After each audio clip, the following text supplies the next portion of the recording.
যে কোনো বিদেশি আগ্রাসন থেকে কাতারকে রক্ষায় নির্বাহী আদেশে সই করেছেন প্রেসিডেন্ট ডোনাল্ড ট্রাম্প। হোয়াইট হাউসের ওয়েবসাইট বলছে, গত মাসে দোহায় ইসরায়েলি হামলার প্রেক্ষিতে এমন উদ্যোগ নিয়েছেন তিনি, যেখানে অঙ্গীকার করা হয়েছে দেশটির সার্বভৌমত্ব, গুরুত্বপূর্ণ স্থাপনা কিংবা অঞ্চল আক্রান্ত হলে সেটি আমেরিকার উপর আঘাত বলেই বিবেচিত হবে। ফলে ওয়াশিংটন কূটনীতি থেকে শুরু করে প্রয়োজনে পাল্টা সামরিক ব্যবস্থা নিয়ে কাতারের স্বার্থ রক্ষা করবে। এজন্য স্টেট সেক্রেটারি এবং ডিরেক্টর অফ ন্যাশনাল ইন্টেলিজেন্সের সমন্বয়ে যথাযথ উদ্যোগ নেবেন সেক্রেটারি অফ ওয়ার। মধ্যপ্রাচ্যে আমেরিকার সবচেয়ে বড় বিমান ঘাঁটি কাতারে, সেই সাথে সবচেয়ে বেশি আমেরিকান সেনাও এখানেই ঘাঁটি কেটেছেন। ইউএস সেন্ট্রাল কমান্ডের সদর দপ্তর। স্বাভাবিকভাবেই সেই কাতারে গত মাসের হামলা সহজভাবে মেনে নিতে পারেননি প্রেসিডেন্ট ডোনাল্ড ট্রাম্প। চিরশত্রু হামাসের মধ্যস্থতাকারীদের বিরুদ্ধে ওই হামলার কথা বলা হলেও ট্রাম্পের রাগ প্রশমিত হয়নি। তাই তো নিউ ইয়র্কে জাতিসংঘ অধিবেশন শেষে ইসরায়েলি প্রধানমন্ত্রী বেঞ্জামিন নেতানিয়াহু যখন রাজধানী ওয়াশিংটন ডিসির ওভাল অফিস সফর করেন, সে সময় অর্থাৎ গত সোমবার দোহায় হামলার জন্য কাতারের কাছে ক্ষমা চাইতে নেতানিয়াহুকে বলা যেতে পারে অনেকটা বাধ্য করেন ট্রাম্প। হোয়াইট হাউস থেকে সেই ছবিও প্রকাশিত হয়েছে। এবার যে কোনো বিদেশি আগ্রাসন থেকে কাতারকে রক্ষায় নির্বাহী আদেশে সই করেছেন প্রেসিডেন্ট। হোয়াইট হাউসের ওয়েবসাইটে বলা হচ্ছে, গত মাসে দোহায় ইসরায়েলি হামলার প্রেক্ষিতে এমন উদ্যোগ নিয়েছেন তিনি, যেখানে অঙ্গীকার করা হয়েছে দেশটির সার্বভৌমত্ব, গুরুত্বপূর্ণ স্থাপনা কিংবা যে কোনো অঞ্চল আক্রান্ত হলে সেটি আমেরিকার উপর আঘাত বলেই বিবেচিত হবে। ফলে ওয়াশিংটন কূটনীতি থেকে শুরু করে প্রয়োজনে পাল্টা সামরিক ব্যবস্থা নিয়ে কাতারের স্বার্থ রক্ষা করবে। এজন্য স্টেট সেক্রেটারি এবং ডিরেক্টর অফ ন্যাশনাল ইন্টেলিজেন্সের সমন্বয়ে যথাযথ উদ্যোগ নেবেন সেক্রেটারি অফ ওয়ার। সরকারে অচলাবস্থার কারণে আগামী 2-1 দিনের মধ্যে ট্রাম্প প্রশাসন ফেডারেল কর্মীদের গণহারে ছাঁটাই শুরু করবে। বুধবার সংবাদ সম্মেলনে White House press secretary Caroline Leavitt এ তথ্য জানান। তিনি বলেন, এটি ডেমোক্র্যাটদের সৃষ্ট শাটডাউনের দুর্ভাগ্যজনক পরিণতি। এ সময় ভাইস প্রেসিডেন্ট জেডি ভ্যান্স বলেন, জনগণের করের অর্থে অবৈধ অভিবাসীদের স্বাস্থ্যসেবার জন্য ডেমোক্র্যাটদের বিলিয়ন বিলিয়ন ডলারের তহবিল বরাদ্দের প্রস্তাব হাস্যকর। রিপাবলিকানরা এই প্রস্তাবে রাজি হবে না বলে আবার স্পষ্ট জানান তিনি। মঙ্গলবার শেষ মুহূর্তে সেও সরকার পরিচালনার জন্য তহবিল জোগানোর রিপাবলিকান এবং ডেমোক্রেটদের উভয় প্রস্তাবই সেনেটে ব্যর্থ হওয়ায় বুধবার রাত 12:01 সরকার অচল হয়ে যায়। Good afternoon, everyone. অচল অবস্থার প্রথম দিনে হোয়াইট হাউসের প্রেস সেক্রেটারি ক্যারোলাইন লেভিটের সঙ্গে সংবাদ সম্মেলনে অংশ নেন ভাইস প্রেসিডেন্ট জেডি ভ্যান্স। শুরুতেই শাটডাউনের জন্য ডেমোক্রেটদের দোষারোপ করে লেভিট জানান, ফেডারেল সংস্থাগুলোতে কর্মী ছাঁটাইয়ের জন্য নির্দেশ দিয়েছেন president Trump. Unfortunately, because the Democrats shut down the government, the president has directed his cabinet, and the Office of Management and Budget is working with agencies across the board to identify where cuts can be made, and we believe that layoffs are imminent. They are unfortunately a consequence of this government shutdown. খুব শিগগিরই তা ঘটতে চলেছে বলে জানান তিনি। 2 days, imminent, very soon. You will expect more announcements right now. Is it just not clear, or are you waiting? No, it's not unclear. All of those things are very synonymous with one another. These rifts are unfortunately going to have to happen very soon. Press secretary আরো জানান, দেশের ঋণ এখন $37 trillion. তাই সরকার জনগণের করের অর্থে অবৈধ অভিবাসীদের বিনামূল্যে স্বাস্থ্য সেবা দেওয়ার সামর্থ্য রাখে না। ভাইস প্রেসিডেন্ট ভ্যান্স বলেন, অবৈধ অভিবাসীদের জন্য বিলিয়ন বিলিয়ন ডলার অর্থ ব্যয় করতে রিপাবলিকানরা রাজি না হওয়ার কারণেই সরকারকে অচল করে দিয়েছেন ডেমোক্রেটরা। What they have done instead is to shut down the government because we won't give billions of dollars to healthcare funding for illegal aliens. That is what has actually happened. To the American people who are watching, the reason your government is shut down at this very minute. তিনি দাবি করেন, কিছু মধ্যপন্থী Democrat সরকার সচল রাখার পক্ষে থাকলেও senate minority leader চাক শুমার এবং নিউ ইয়র্কের কংগ্রেসম্যান আলেকজান্দ্রিয়া ওকাসিও-কর্টেসের নেতৃত্বাধীন ডেমোক্রেটিক পার্টির বামপন্থী অংশটি শাটডাউনের জন্য দায়ী। The Chuck Schumer AOC wing of the Democratic Party shut down the government because they said to us, we will open the government, but only if you give billions of dollars of funding for health care for illegal aliens. That's a ridiculous proposition. অবৈধ অভিবাসীদের বিনামূল্যে স্বাস্থ্যসেবা দেওয়ার কোনো যুক্তি নেই বলে মন্তব্য করেন Vance. Few years, you probably noticed that wait times are especially large, and very often somebody who's there in the emergency room waiting is an illegal alien, very often a person who can't even speak English. Why do those people get healthcare benefits at hospitals paid for by American citizens? সরকারকে সচল করে তারপর স্বাস্থ্যসেবার নীতি ঠিক করার জন্য আলোচনায় বসতে ডেমোক্রেটদের প্রতি আহ্বান জানান তিনি। So I'd invite Chuck Schumer to join the moderate Democrats and 52 Senate Republicans, do the right thing, open up the people's government, and then let's fix healthcare policy for the American people. এছাড়া Democratic নেতাদের ব্যঙ্গ করে president ট্রাম্পের post করা deep fake ভিডিওকে বর্ণবাদী আখ্যায়িত করে house minority leader হাকিম জেফ্রিজের অভিযোগের বিষয়ে ভ্যান্স বলেন, প্রেসিডেন্ট শুধু রসিকতা করেছেন। তবে তিনি প্রতিশ্রুতি দেন, জেফ্রিজ সরকারকে সচল করতে সহায়তা করলে মিমগুলো ছড়ানো বন্ধ হবে। শাটডাউনের ফলে প্রায় 750,000 ফেডারেল কর্মীকে বিনা বেতনে ছুটিতে পাঠানো হতে পারে বলে আশঙ্কা করছে নির্দলীয় কংগ্রেশনাল বাজেট অফিস। তাদের বিশ্লেষণ অনুযায়ী এর ফলে দেশের অর্থনীতি প্রতিদিন $400 মিলিয়ন আর্থিক লেনদেন থেকে বঞ্চিত হবে। এছাড়া আরও হাজার হাজার ফেডারেল কর্মী চাকরিচ্যুতর শিকার হতে পারে। শাটডাউন দীর্ঘ হলে সাধারণ মানুষের জীবনযাত্রার উপরও ব্যাপক নেতিবাচক প্রভাব পড়বে। তাই এই নিয়ে উদ্বেগ ও অনিশ্চয়তায় ভুগছেন সরকারি চাকরিজীবী সহ সাধারণ মানুষ। দুই দলের মধ্যে তীব্র বিবাদ ও মতানৈক্যের জেরে সৃষ্ট অচলাবস্থার পর ওয়াশিংটন ডিসির প্রথম ভোর এটি। অনেকটা নিস্তব্ধতা নিয়েই জেগে উঠেছে দেশের রাজধানী। ক্যাপিটল হিলে জাতীয় পতাকা সগৌরবে উঠতে থাকলেও চারপাশে বিরাজ করছে গভীর উদ্বেগ ও অনিশ্চয়তা। ক্যাপিটল ভবনের বাইরে নোটিশ বোর্ডে শাটডাউনের জন্য ভিজিটর সেন্টার বন্ধ থাকার কথা জানিয়ে দেওয়া হয়। পর্যটকদের কাছে জনপ্রিয় স্থান লাইব্রেরি অফ কংগ্রেসেও ঝুলতে দেখা যায় একই ধরনের notice. Hopefully we can do all the things we want to do. It's a little bit frustrating in that it seems to happen too often. সাধারণ মানুষের মতে শাটডাউন তাদেরকে ঝুঁকিতে ফেলেছে, তাই তারা এ নিয়ে চিন্তিত। On the healthcare, it's actually going to impact me. I get a subsidy on mine, and it's expensive. Stressful because you just have all this uncertainty.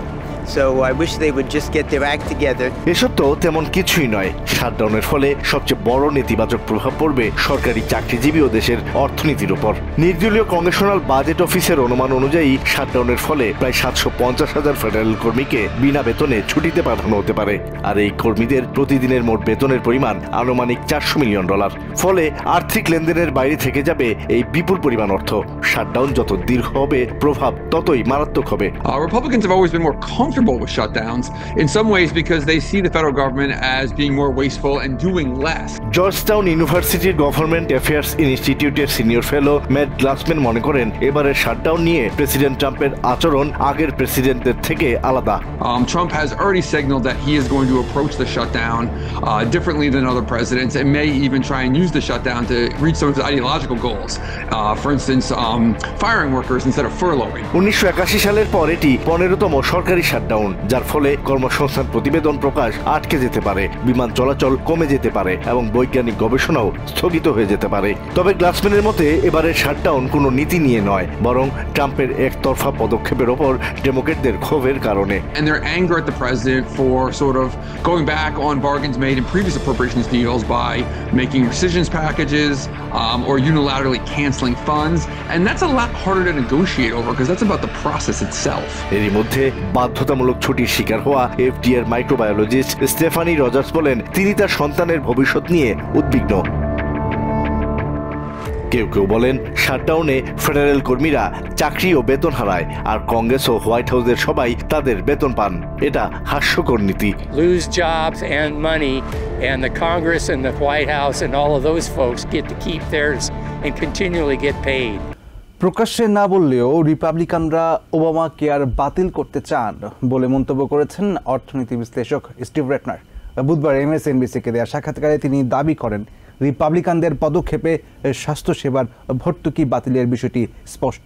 রেটনার বলেন, অবৈধ অভিবাসীদের স্বাস্থ্যসেবা নয়, বরং স্বাস্থ্য বীমা ভর্তুকির মেয়াদ শেষ হয়ে যাওয়ায় তা বাড়ানোর জন্য লড়াই করছেন ডেমোক্রেটরা। এই লড়াইকে সঠিক পদক্ষেপ বলে মন্তব্য করেছেন ওবামা প্রশাসনের সাবেক কর্মকর্তা পল মেরি।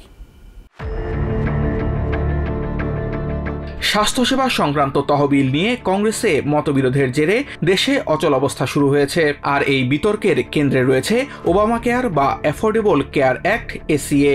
সবার জন্য সহজলভ্য স্বাস্থ্য বীমা নিশ্চিত করতে আইনটি প্রণয়ন করেন সাবেক প্রেসিডেন্ট বারাক ওবামা, যা দেশের নিম্ন ও মধ্য আয়ের নাগরিকদের জন্য প্রিমিয়াম ট্যাক্স ক্রেডিট বা ভর্তুকি প্রদান করে।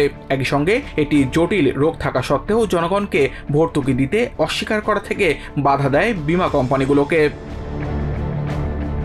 এই আইনটিতেই গোপনে বড় ধরনের রদবদলের চেষ্টা করছেন রিপাবলিকানরা। বুধবার MSNBCর সাক্ষাৎকারে এমন বিস্ফোরক দাবি করেন অর্থনীতি বিশ্লেষক Steve রেটনার।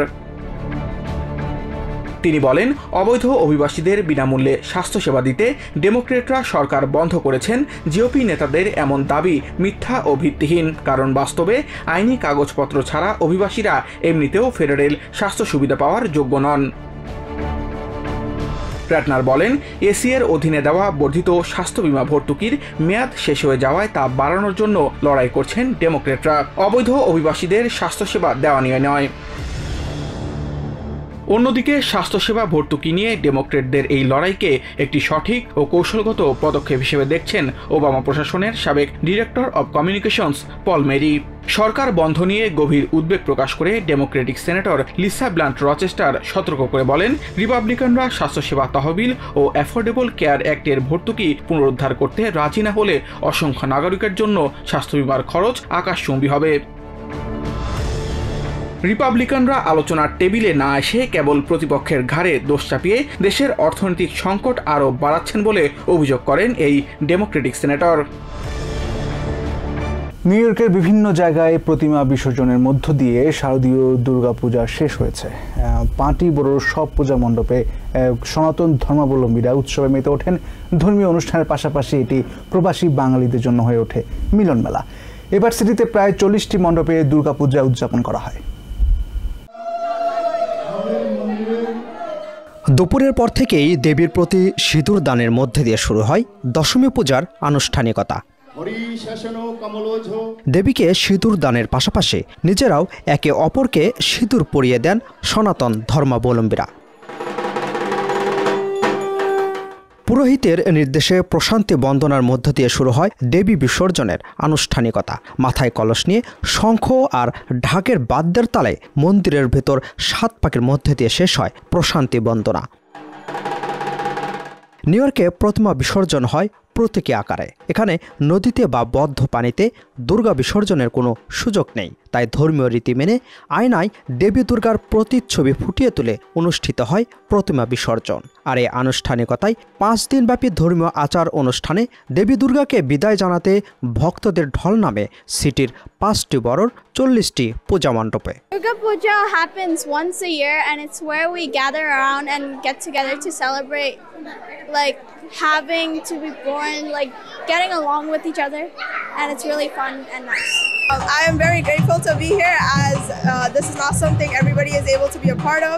I'm very glad that everyone is able to be here and that I'm able to work alongside with you guys. হ্যাঁ, অবশ্যই এটা মিলন মেলা, আমরা এই দিনটার জন্য ওয়েট করি। ভক্তদের বিশ্বাস, কৈলাসে প্রবর্তনের মাধ্যমে মা দুর্গা বিদায় নিলেও বিজয়ার আনন্দে মিলেমিশে যায় দুঃখ ও আশার সুর। আজকে সে আনন্দটা মানে শেষ হয়ে যাচ্ছে, কিন্তু মনে হচ্ছে না যে শেষ হয়ে যাচ্ছে, আবার আসবে, কিন্তু তারপরে মনটা মানে ভারাক্রান্ত।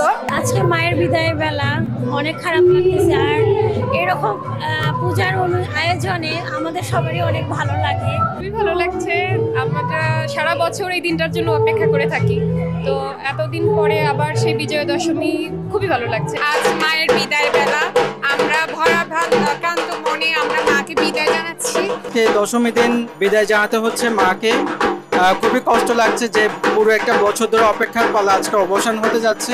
দুর্গাপূজা প্রবাসে শুধু ধর্মীয় অনুষ্ঠান নয়, এটি একটি সামাজিক ও সাংস্কৃতিক উৎসব বলে মনে করেন সনাতন ধর্মাবলম্বীরা।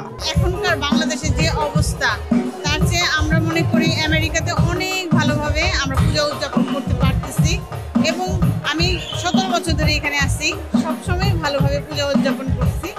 দাদা আমরা অনেক দূর থেকে আসছি, পেনসিলভেনিয়া থেকে, আর ওখান থেকে 3 ঘন্টা ড্রাইভ করে এখানে আসা, সবার সাথে ফ্যামিলি যারা আছে এখানে থাকে তাদের সাথে সবাই একসাথে উৎসব পালন করতেছে, অনেক ভালো লাগে। এদিকে পূজা উপলক্ষে সাংস্কৃতিক অনুষ্ঠান আর ভক্তদের জন্য ভোগ বিতরণ ছিল সমান তালে। শুধু সনাতন নয়, আমেরিকায় বসবাসকারী সব ধর্মের মানুষের অংশগ্রহণে পুরো আয়োজন সম্পন্ন হয় শান্তিপূর্ণভাবে। নিউইয়র্কের বিভিন্ন জায়গায় প্রতিমা বিসর্জন হলেও টাইমস স্কোয়ারে বর্ণাঢ্য আয়োজনে 2 দিনব্যাপী দুর্গোৎসব শুরু হয়েছে। আয়োজকরা বলছেন, তিথি মেনে প্রথমবারের মতো টাইমস স্কোয়ারে এই আয়োজনের উদ্দেশ্য বিশ্ববাসীর সামনে এর গুরুত্ব তুলে ধরা। উৎসবে যোগ দিয়ে সনাতন ধর্মাবলম্বীরা বলছেন, বাংলাদেশের উদযাপনের মতোই তারা পূজার আনুষ্ঠানিকতা উপভোগ করছেন। একপাশে পূজার বেদি, অন্য পাশে চলছে নানা সাংস্কৃতিক আয়োজন।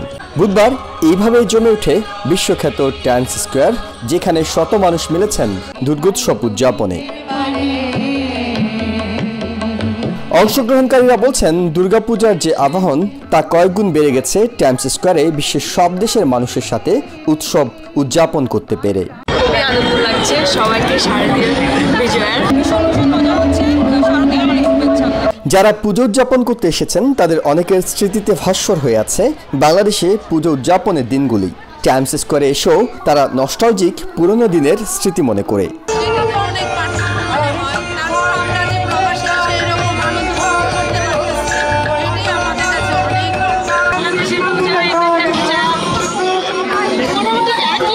বৈচিত্র্যময় আয়োজনটি বুধবার সকাল থেকে শুরু হলেও জমে ওঠে সন্ধ্যার পর।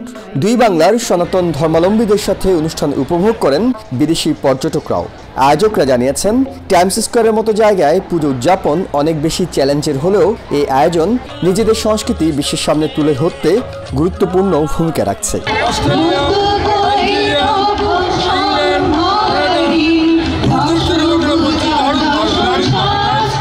বাঙালি জাতি সারা বিশ্বে মাথা উঁচু করে দাঁড়াবে, তারা এই ধর্মীয় অনুষ্ঠান না, এটা একটা সামাজিক অনুষ্ঠান, এটা একটা উৎসব বা উৎসব করতে চাই।